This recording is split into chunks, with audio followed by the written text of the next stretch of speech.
The Peter Schiff Show. The big news of the week is that Jerome Powell, in his virtual Jackson Hole Symposium speech, finally made it official. The Fed's infamous 2% inflation target is now not really a hard number, but an average, meaning that each year is looked at in relation to the years that preceded it. So prior to this change of a mandate, the Fed was claiming that each year its target was to have a 2% rate of inflation. Now the target is that over the course of time, inflation is supposed to average 2%.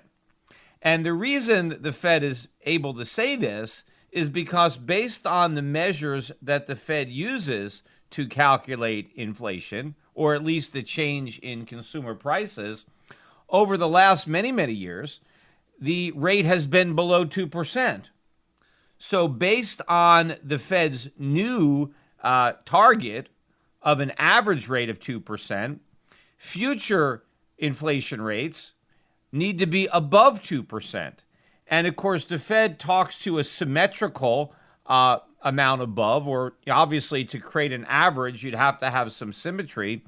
But to the extent that we had several years of 1.5% inflation, that would require several years of 2.5% inflation in order to create a 2% average. But what the Fed has effectively done, and nobody is really talking about this, is it really raised its inflation target. Except we don't actually know what that target is, so it's kind of a moving target. But if we've had all of these years of below 2% inflation, and again, I'm using the word inflation the way the Fed uses it, not what it actually means. So I'm not referring to the expansion of the money supply, but the increase in consumer prices that results from that expansion, that inflation. But given that the official CPI has been below 2% for all of these years, the only way to bring the average up to 2% is for the Fed to now target an inflation rate above 2%. So that's really what the Fed has done. It's not that they just said we want inflation to average 2%. What they're saying is that they want future inflation to be higher than 2% so that we can average out all this low inflation that we've had in the past. Now, of course, the media did cover this, at least the financial media, but not from the angle that it should. I mean, it's amazing, or maybe not amazing, because nothing really amazes me anymore when it comes to the lack of understanding or just outright financial ignorance on the part of the mainstream financial media. But the story is actually a lot bigger and a lot more significant. And it actually should reveal to people that there's a much larger problem in the economy than people are willing to acknowledge. Now, first of all, nobody is really talking about why we need to make up for lower inflation in the past. I mean, if we had inflation that was only 1% last year, why would we need 3% inflation this year? I mean, it doesn't even make sense.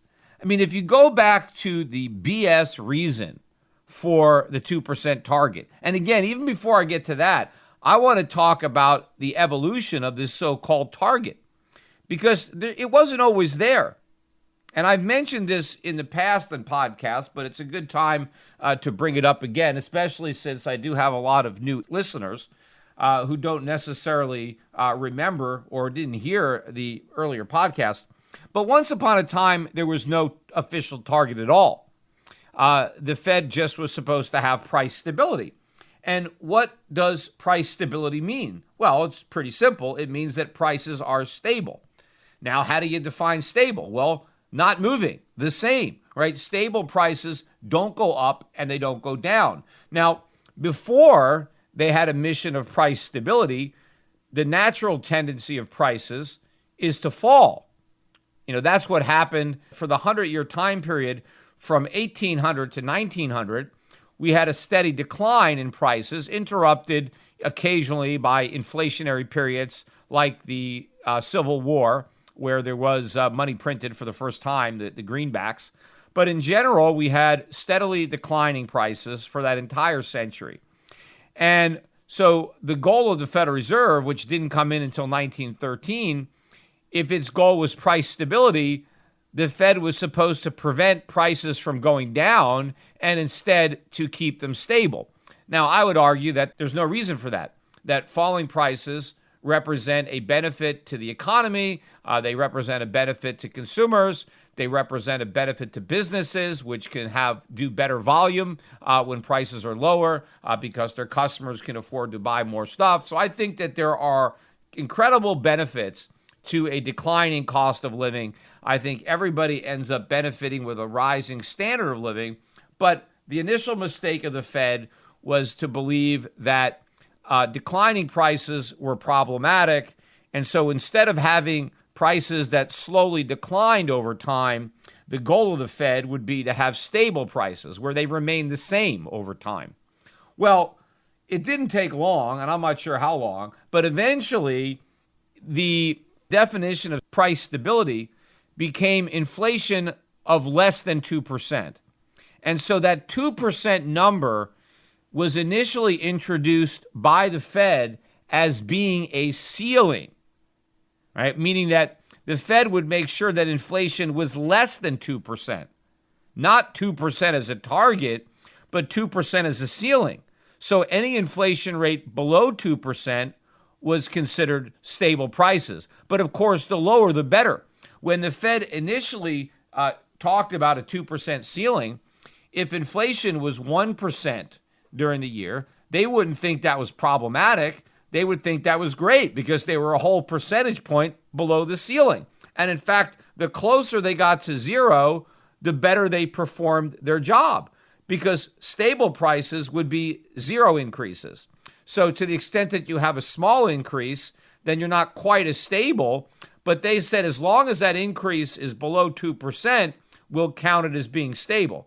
But if it got above 2%, then we would have to do something to get the number back below 2%. So it started off as a ceiling. Eventually, the ceiling became a target. This is how the policy evolved. Eventually, the Federal Reserve began saying that 2% wasn't the ceiling, it was actually a target, that they needed to hit 2%. And so instead of being happy with 1% inflation because it was less than the 2% ceiling, now it was a problem because they needed to get it up to 2% and it was only 1%.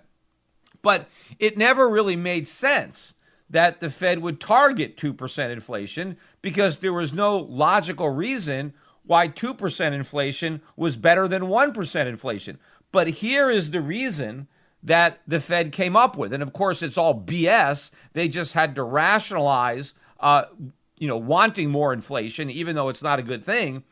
But the way the Fed explained it was that they needed a buffer because the worst thing that could happen to the economy, according to the Fed, was that consumer prices went down, right? If we had deflation, the way they define it, and that if consumer prices went down, that it would be so bad that the Fed needs to make sure there's at least enough of a cushion, right, distance between the zero bound and the inflation rate, just in case we, accidentally fell below that bound.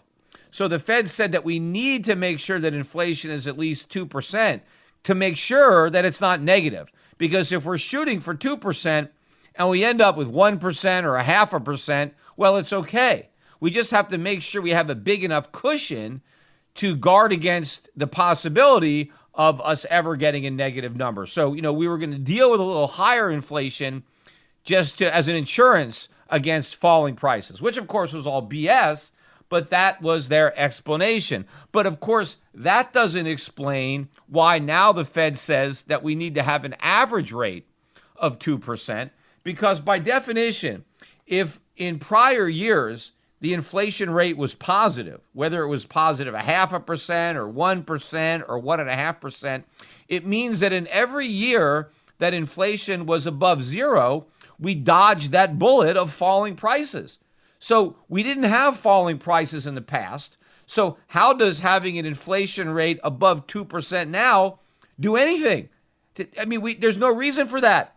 And we don't need an even bigger cushion now to make sure that we don't have falling prices. We never had falling prices before. Why should we have them again? It doesn't make any sense to say because we didn't have enough inflation in the past that we need to have even more inflation in the future, because every year that we have inflation, the cost of living goes up.